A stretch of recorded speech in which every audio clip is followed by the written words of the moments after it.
Hey everyone, Dr. D here, and in this video we're going to be doing a review of Microbiology 2420 Exam 2. And we have a special guest today. It's Tig the cat. He has joined me and hanging out with me today. So let's get started. So chapter 5 is the first chapter on the exam. Let's see here. That's right, Chapter 5, Microbial Metabolism. So what do we need to know about microbial metabolism? Let's go through and do a review for the exam. Now, remember, in microbial metabolism, we talk about mainly two big concepts, cellular respiration and photosynthesis. And please remember that I have really good reviews. I guess you could see me and the cat at the same time.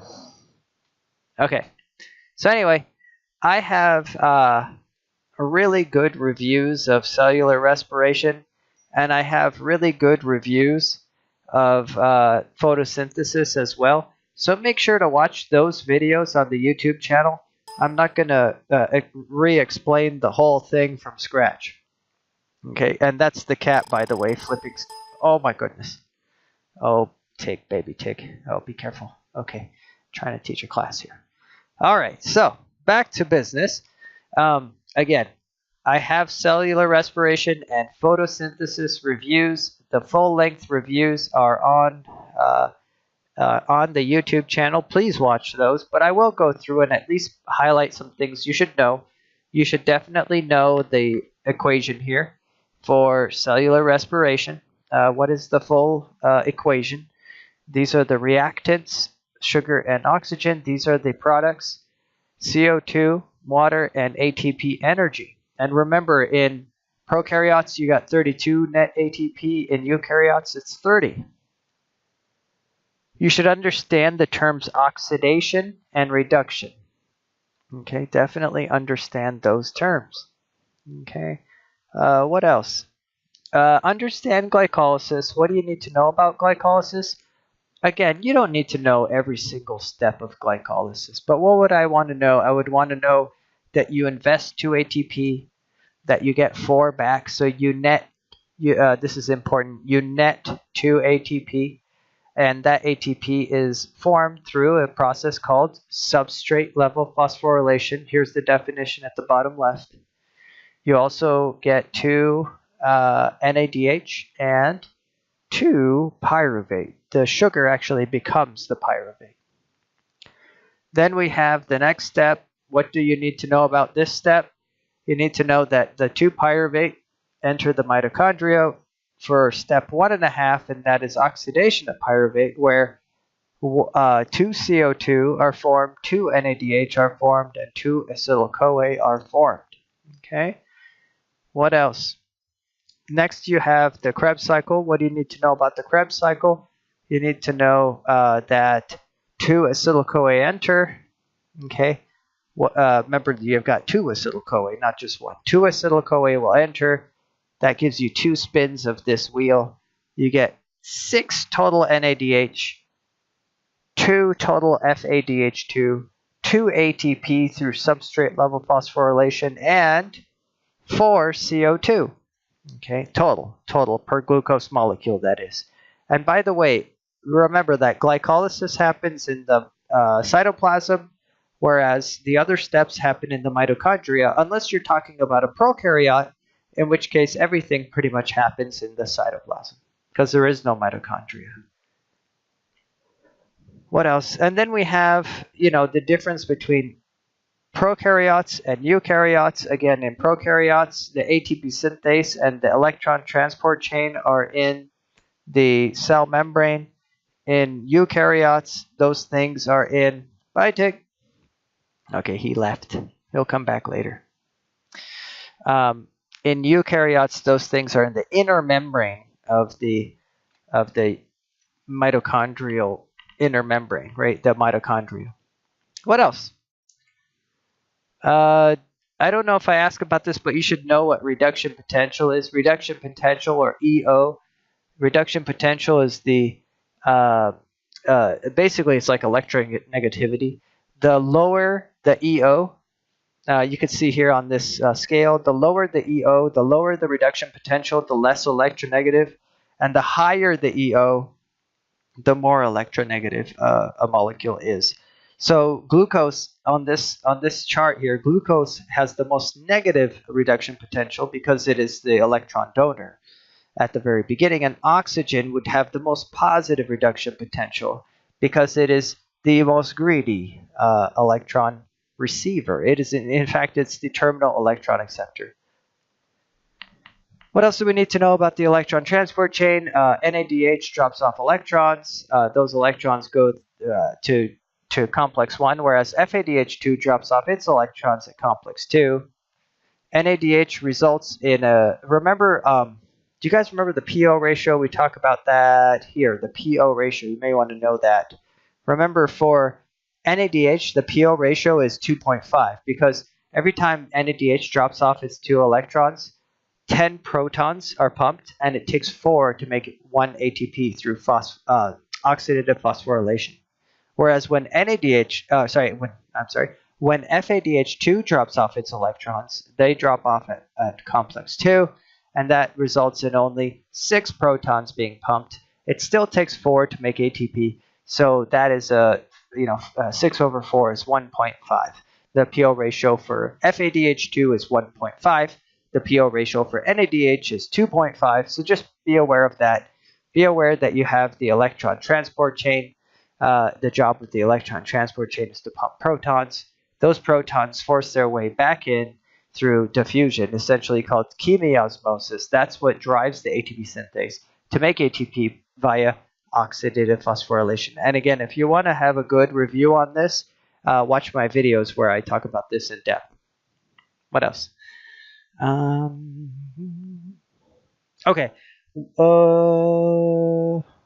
Actually, no, not that. Fermentation. You should definitely know what fermentation is. In fact, you should know the difference between aerobic cellular respiration, anaerobic cellular respiration, and fermentation. So you should know the difference between the three. So aerobic cellular respiration requires oxygen, but not only that, you should know that it does all of the steps, right? It does glycolysis, it does oxidation of pyruvate, it does Krebs cycle, and it does oxidative phosphorylation. The terminal electron acceptor is oxygen. In anaerobic cellular respiration, I may have a slide about that. In anaerobic cellular respiration, the only difference between anaerobic cellular respiration and aerobic cellular respiration is that something other than oxygen is the terminal electron acceptor. Otherwise, both of them do glycolysis, both of them do oxidation of pyruvate, both of them do Krebs cycle, both of them do oxidative phosphorylation. The difference is fermentation is unlike the other two. Fermentation is its own thing. Fermentation occurs when you run out of your terminal electron acceptor, regardless of what that terminal electron acceptor is.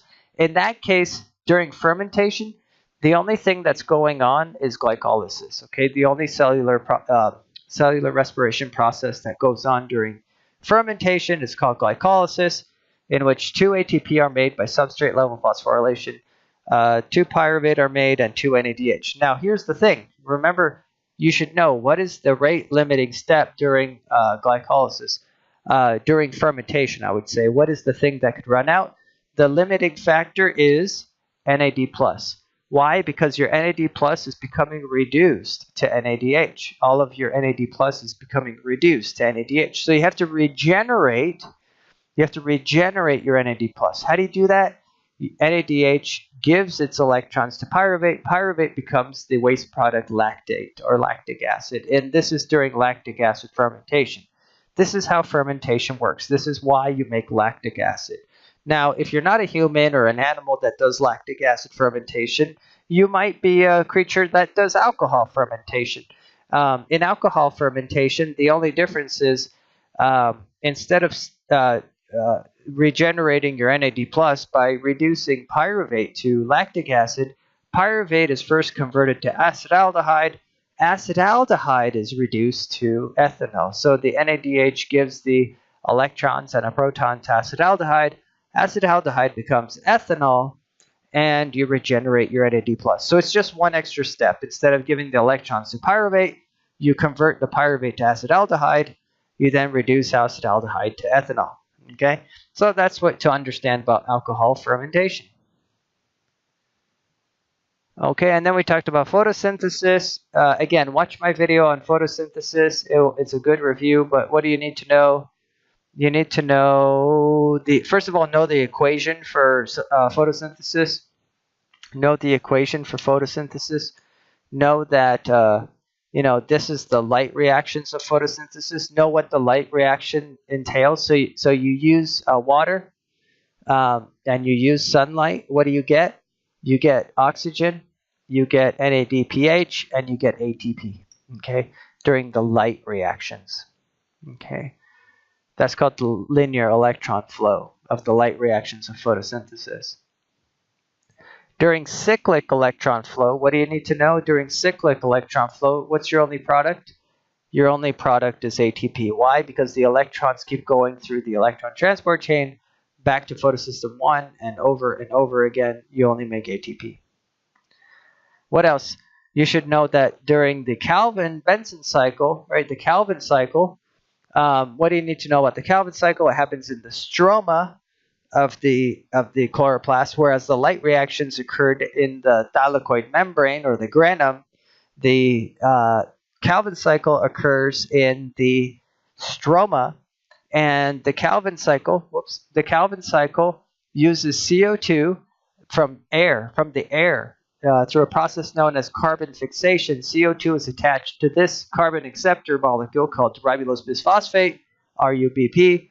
That forms phosphoglyceric acid. You don't need to know that, by the way. You take CO2 out of thin air, you fix it to RUBP. You basically take CO2 from a gas state, you stick it onto a solid molecule called ribulose bisphosphate. And the enzyme that's responsible for that is called Rubisco, by the way. The enzyme that is responsible for carbon fixation, that does what I've been just talking about, that enzyme is called Rubisco. And then, obviously, what do you do to that CO2? You're trying to make sugar, which is C's, H's, and O's. You get your C's and O's from the gas, from air. You then use the power of ATP to reduce CO2 to sugar. Where do you get your H's from? NADPH. Okay, NADPH from the light reactions, ATP from the light reactions. You use the electrons from the light reactions to reduce the carbon dioxide to sugars, and that requires the help of ATP. All right, and then what do? You then regenerate, okay? You regenerate a ribulose bisphosphate. So what are the three parts to the Calvin cycle? Carbon fixation, which is catalyzed by the enzyme Rubisco, where you take CO2 and attach it to the organic molecule ribulose bisphosphate. Reduction, reduction, which means taking these H's from NADPH, taking its electrons and giving it to that carbon dioxide with the help of ATP. That's reduction. And the third phase is called regeneration of ribulose bisphosphate, to make more ribulose bisphosphate.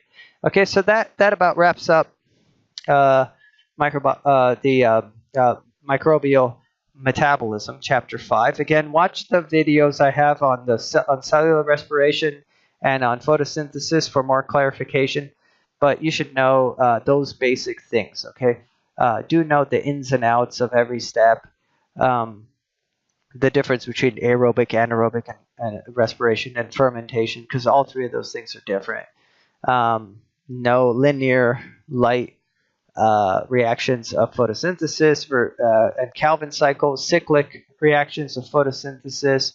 No, again, glycolysis, oxidation of pyruvate, Calvin cycle, aka the Krebs cycle, and oxidative phosphorylation. Okay, I think I touched on all the important things. And just remember the terms reduced and oxidized. By the way, know the terms reduced and oxidized. Reduced means to gain an electron. Remember, Leo says Gur, loss of electron is oxidized, gain of electron means reduced. Okay, Leo says Gur. That's a good thing to remember. Okay, so watch those videos I have. Go over this, and you should be just fine. Chapter 6, Microbial Nutrition and Growth. What do you need to know? You should know that your biomolecules are primarily comprised of carbon, hydrogen, and oxygen. You also have other macro elements as well, like phosphorus, sulfur, phosphate, things like that.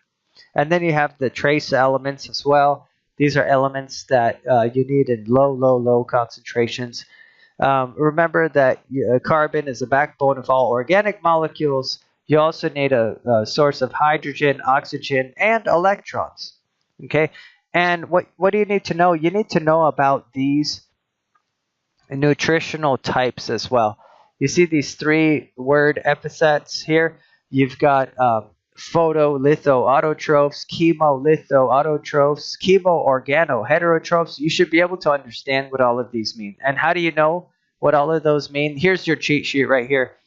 This is the table to really understand the difference between autotrophs and heterotrophs, the difference between phototrophs and chemotrophs, and the difference between lithotrophs and organotrophs. Because on the exam, I can give you a term like, I don't know, you see this one here, chemoorganoheterotroph. I might say, where do chemoorganoheterotrophs get their carbon? And you would have to know that it gets its carbon from reduced preformed organic molecules. Or I could say, chemolithoautotrophs, where do these guys get their electrons from? And you would need to know that it's a lithotroph, so it gets its electrons from inorganic molecules. So understand this table here, because then you can understand these names of creatures.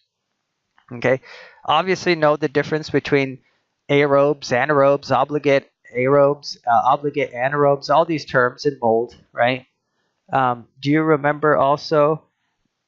Hi, Tick's in his cat trap over there. He's in a little box. It's kind of cute. But anyway, do you remember that it's a feature to be able to grow in the presence of oxygen? And in order to grow in the presence of oxygen, you have to be able to withstand these free radicals right here. And the way to do that is with these enzymes. These enzymes allow you to live in the presence of oxygen. So that's a good thing to understand. Okay. What else do we need to know? Temperature. You should know the cardinal temperatures. The minimum, optimum, and maximum temperatures are important for each bacterium. You should know that psychrophiles grow at cold conditions, mesophile near body temperature, thermophiles in warmer temperatures, and hyperthermophiles in pretty much the hottest of temperatures, which is boiling water on Earth. Okay, you should know these pH requirements, neutrophiles versus acidophiles versus alkalinophiles. You should know, again, we might have some questions about hypotonic solutions, hypertonic solutions.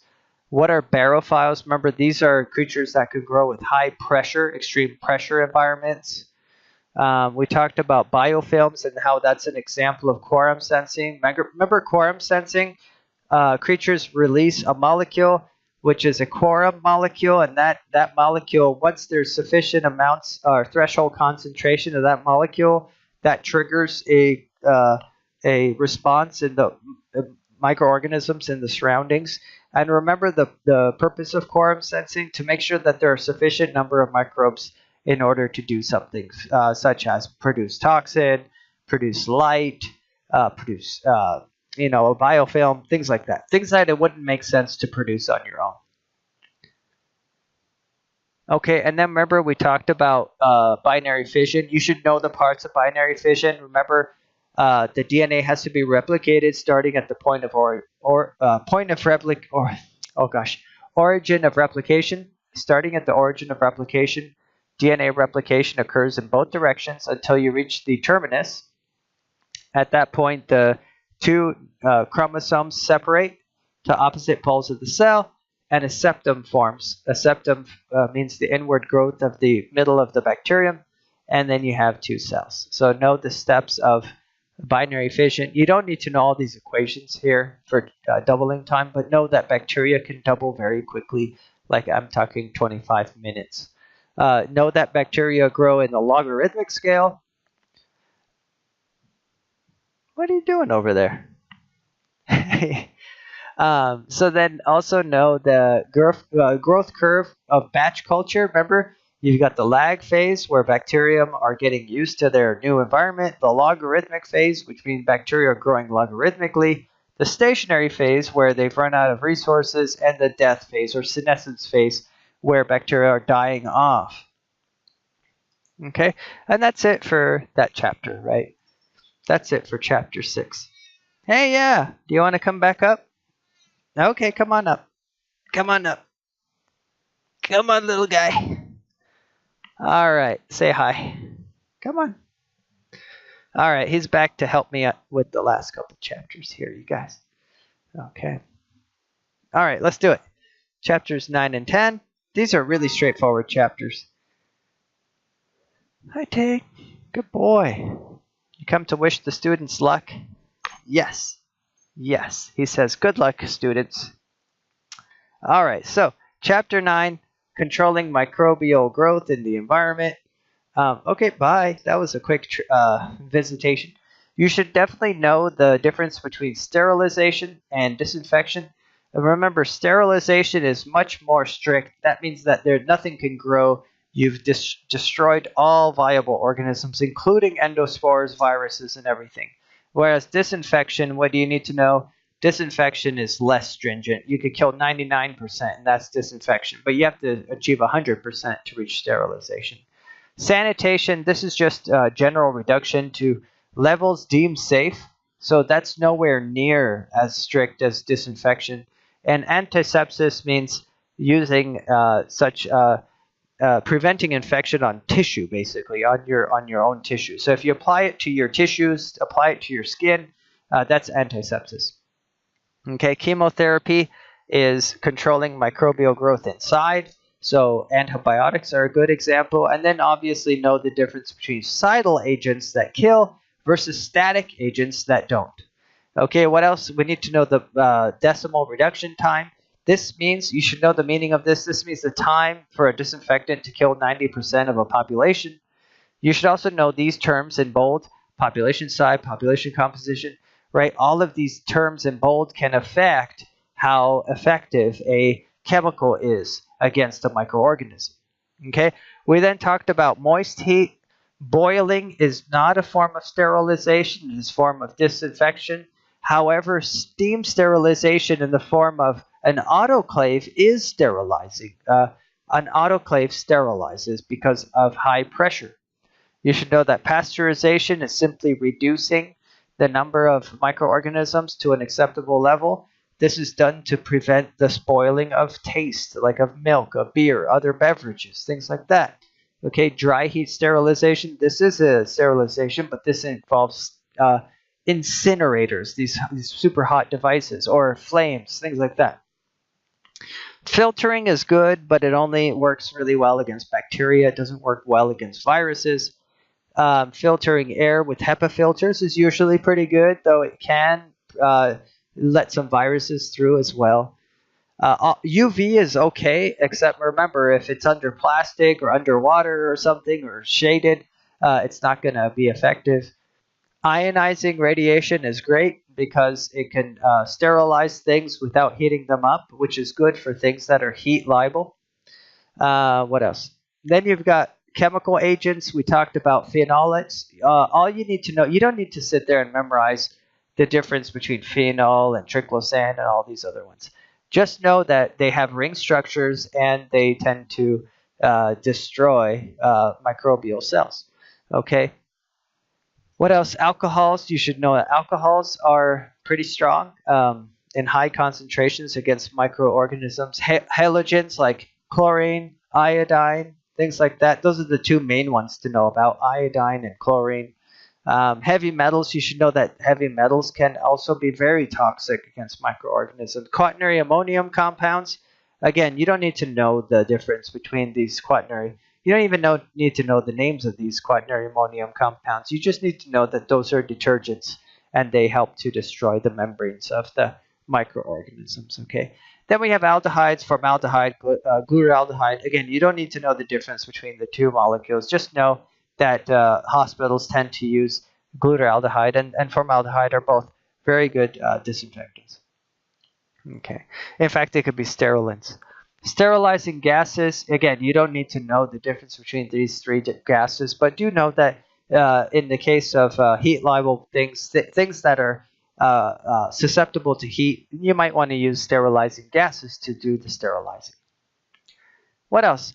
We then moved on to Chapter 10. Chapter 10 covers microbial growth. Yes. Oh, you want up again? But last time you came up and you like hung out with me for 2 seconds, and that was it. Now you want up again? All right. All right, baby T. All right, come say hi to the students. Come say hi. He's purring. Hi. Okay. Okay, so again, what's Chapter 10 about? Chapter 10 is basically about chemotherapeutics. Remember I said this includes things like antibiotics. Antibiotics are chemotherapeutics. Okay, know these terms. Selective toxicity, therapeutic dose, toxic dose, therapeutic index. Please understand, please know that a higher therapeutic index is best for drugs. What does that mean? That means that you can treat the disease without causing toxicity to yourself, because the ratio of toxic dose to therapeutic dose is bigger. Okay, that's good. So know all of these terms in bold. What else? Side effects, just anything in bold here. Please know those terms. And then we talked about antimicrobial drugs. These are the antibiotics. Okay, and know the different classes. These 4 classes. So let's talk about them. Penicillins. What do you need to know about penicillins? Not everything I've written on the slides, but please know that penicillins, they are effective against the cell wall of microorganisms. And you don't need to know all of these different penicillins and the difference between all of these penicillins, but please know that, please know that penicillins affect the cell wall. They attack the cell wall. Know that some bacteria are resistant to penicillin because they make penicillinase, which means an enzyme that attacks this part here, this part, the beta-lactam ring of penicillin, deactivating penicillin. That's not good, right? All right. So what else?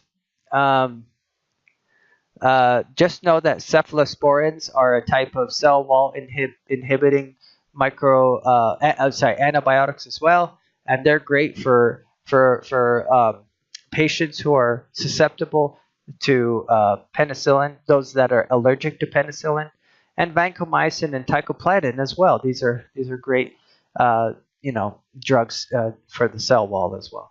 Okay, then we have protein synthesis inhibitors. These protein synthesis inhibitors, they attack parts of the ribosome or some kind of part of translation. All you need to know about tetracyclines is that they have 4 rings, and they are a type of protein synthesis inhibitor. And macrolides as well, protein synthesis inhibitors. That's what you need to know. Chloramphenicol as well, protein synthesis inhibitor. Then you got metabolic antagonists, and what does this mean?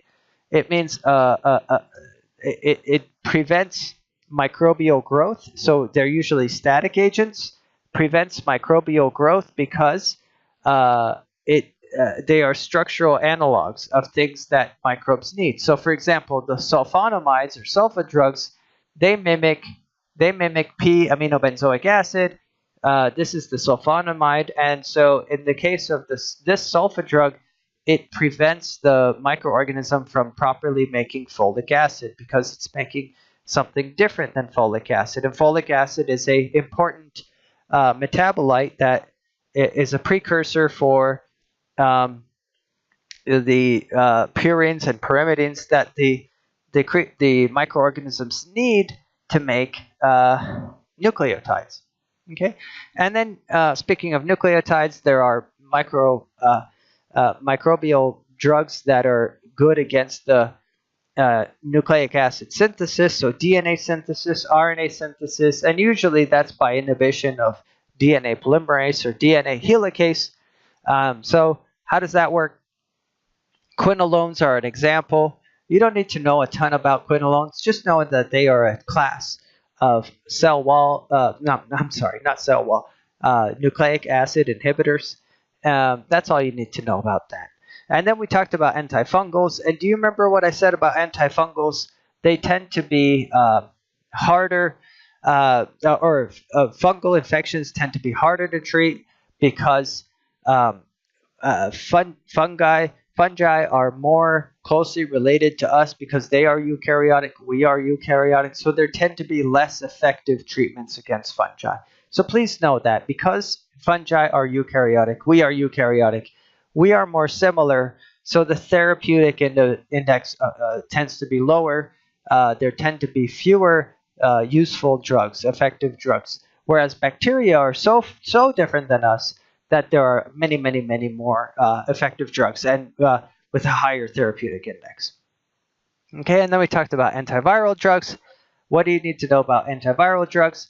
That they don't actually cure you. They usually what they do is they slow down the virus, and it's up to you to cure yourself or not, right? Usually. So Tamiflu is an example. It slows down the flu. And if your body can catch up, it can cause the flu symptoms to be significantly shorter. HIV drugs are an example. HIV drugs are a cocktail, which means you're actually getting many drugs in one, and the different drugs attack different parts of the HIV life cycle. So some are protease inhibitors. Protease is an important protein for the HIV life cycle. Fusion inhibitors prevent HIV from even entering the cells or attaching to the cells. Reverse transcriptase inhibitors, this is an important HIV protein that is preventing HIV from copying itself. So you see all kinds of different drugs in one, but all of them affect the life cycle or different parts of the life cycle of HIV. Okay, and then we talked about factors influencing microbial drugs. And that is like, can the drug even get to the site of infection? Is the pathogen even susceptible to the drug? And have you gotten enough concentration, enough of the drug to the right place? Okay, then there's different ways to administer the drug. And remember, drug resistance is an increasing problem.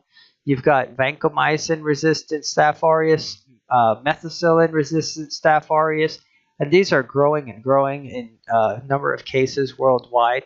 And then do you remember why? This is the last slide. This is why are microorganisms becoming more and more resistant? And that is because they can either prevent entrance of the drug, cause efflux of the drug, pumping out of the drug, inactivate the drug, such as beta-lactamase or penicillinase. You know how that enzyme that some microbes make that destroys penicillin's beta-lactam ring, modify the target of the drug through mutation, or occurring through alternative pathways, using alternative pathways such as alternative metabolic pathways in order to avoid death or becoming hindered in growth.